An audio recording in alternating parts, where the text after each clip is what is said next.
Greetings everyone, and welcome back to my kitchen where the butter is cold, the gravy is hot, and we don't do biscuits halfway. Today I am showing you how to make the flakiest, most layered, from scratch buttermilk biscuits you've ever laid your eyes on. These babies are tall, tender, and peel apart like little edible love letters. And then we're covering those biscuits in a sausage gravy so rich, so creamy, and so peppery, it might just start singing gospel in your mouth. This gravy is everything. It's comfort, it's chaos, it's the reason your family suddenly shows up uninvited on Sunday mornings. This is the kind of Southern breakfast that sticks to your ribs and your soul. No shortcuts, no canned stuff, just honest, from scratch food the way your grandma made it. So grab your ingredients, preheat your oven, and warm up your skillet, because by the end of this video, you're gonna have biscuits that flake like pastries and gravy so good, you're gonna wanna write it a love song. To start this recipe off, we are going to make the buttermilk biscuits. You're gonna wanna start with a large bowl, 2 cups of flour, 2 teaspoons of baking powder, 1/4 teaspoon of baking soda, and 1 teaspoon of salt. Now you're gonna wanna mix all of your dry ingredients together, making sure everything is all well combined.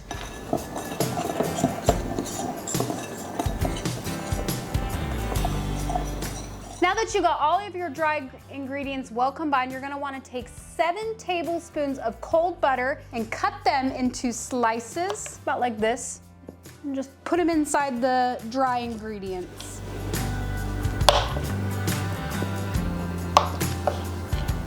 Now with either a pastry cutter or a fork, whichever one you have, you're gonna wanna cut this butter into the flour mixture. Just keep cutting it in there until it kind of resembles almost like a crumble-like texture, like a crumble topping. Should look something like that when it's all mixed in there.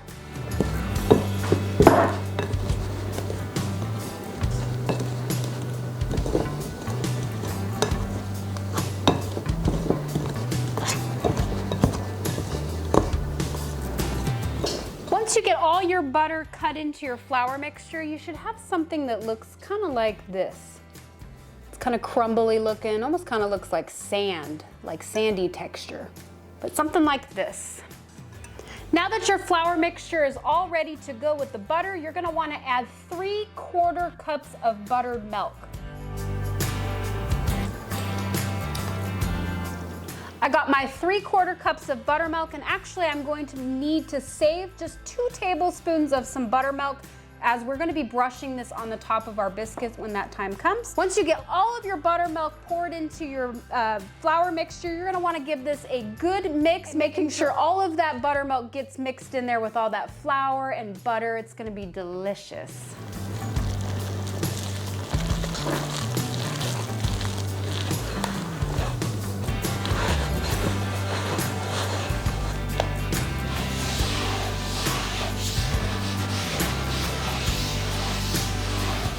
One thing I forgot to mention, we are gonna get a little bit messy today with all this flour.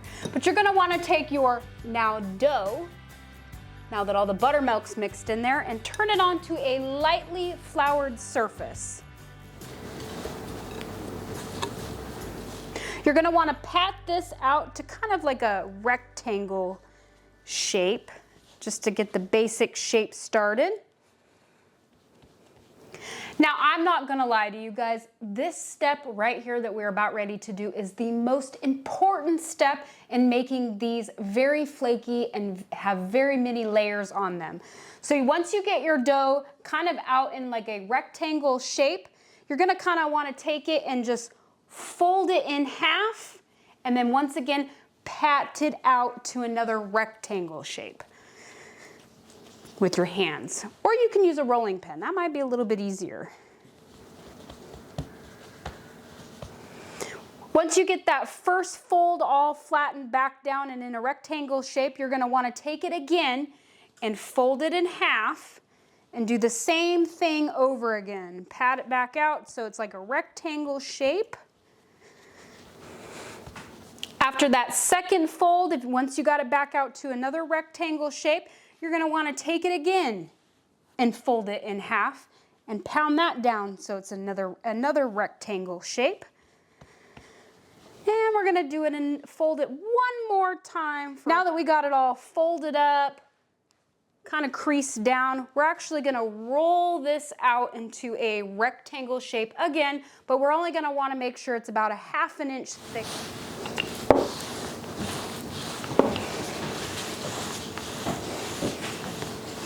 Now with a 2-inch round biscuit cutter, you're gonna wanna cut your biscuits out. But you wanna be careful not to turn these because you can actually deflate them and they won't like poof out properly. They won't puff.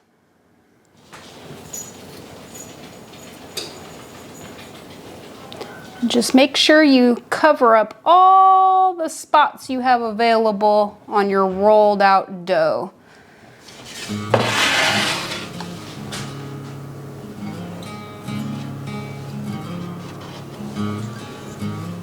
Once you get all the biscuits cut out on that first fold roll job, you're gonna actually wanna take your extra dough and keep repeating the same process over and over again until you have no dough left. You should get roughly around 12 biscuits. I just wanna take a minute and look at those layers. I mean, you can see the layers on these biscuits. Oh man, these are gonna be so fluffy and so layering and just flaky. Oh, so good. I love making buttermilk biscuits. And another thing that's great about these buttermilk biscuits is you don't have to just have them with biscuits and gravy.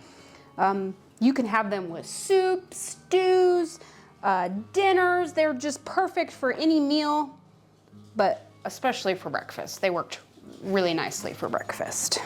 Here are my 12 biscuits. They look beautiful. You're gonna wanna go around on these and actually kind of push down the tops with your thumbs, kind of creating a little bit of a crater on top here. Make sure you get all of them. And then you're gonna wanna take your reserved buttermilk, 2 tablespoons, and with a brush, you're just gonna wanna brush that buttermilk right on top. Adding this buttermilk on top, it's gonna give it that nice golden brown on top, along with just a slight little crunchiness on top of all that flaky layers. It's gonna be delicious.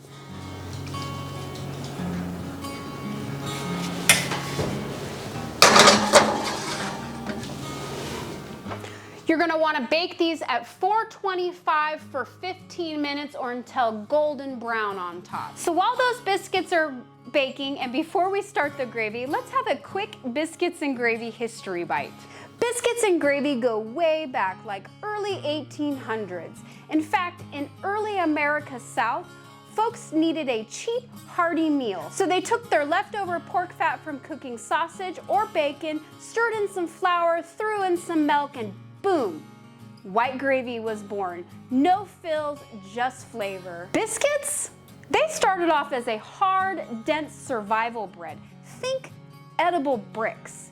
But once buttermilk and baking powder entered the scene, Southern cooks turned them into the flaky, buttery beauties we know today. And then one day, someone took that creamy sausage gravy and poured them over fresh, hot biscuits, and the heavens opened. From humble beginnings to dinner royalty, biscuits and gravy went from farm field to full-on comfort food legend. Simple, Southern, iconic.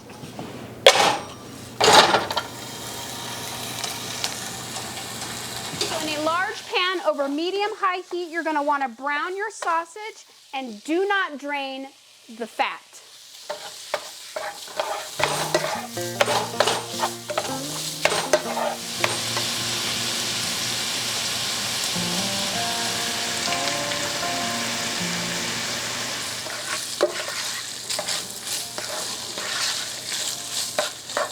Once your meat is fully cooked and you haven't drained your oil, all that sausage fat is still sitting in the pan, you're gonna wanna get a 1/4 cup of flour and sprinkle it over the top, making sure all of the meat is coated.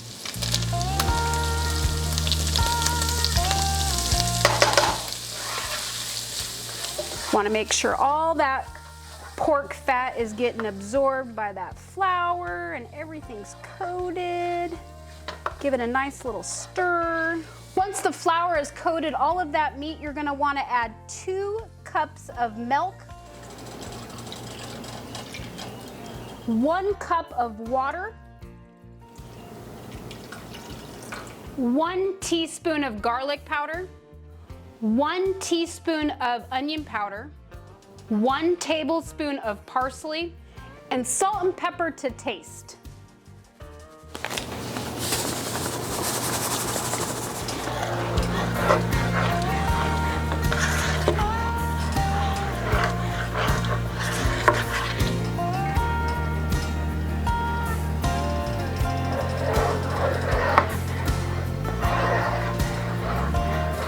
Once you get all the spices mixed in there, you're gonna kind of want to let this sit here on the stove on like a medium-low heat and kind of let that flour and that milk and water all work together so you can get that nice, creamy, rich sausage gravy.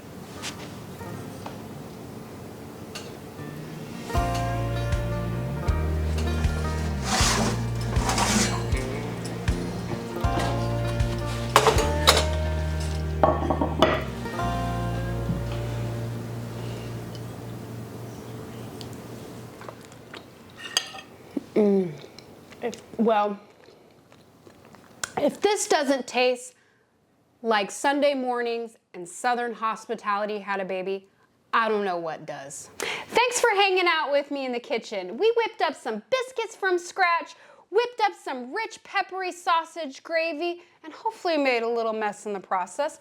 But hey, that's what makes it good cooking, right? And remember, you don't need a 5-star kitchen to make a 5-star meal. You just need a little ingredients, a little bit of patience, and a whole lot of love. If you enjoyed this video, be sure to hit that like button and subscribe if you haven't already. And leave me a comment, let me know how your biscuits turned out, or how much gravy you accidentally ate straight out of the pan. I won't judge. Until next time, stay cozy, stay hungry, and keep showing up with a full heart and an empty plate.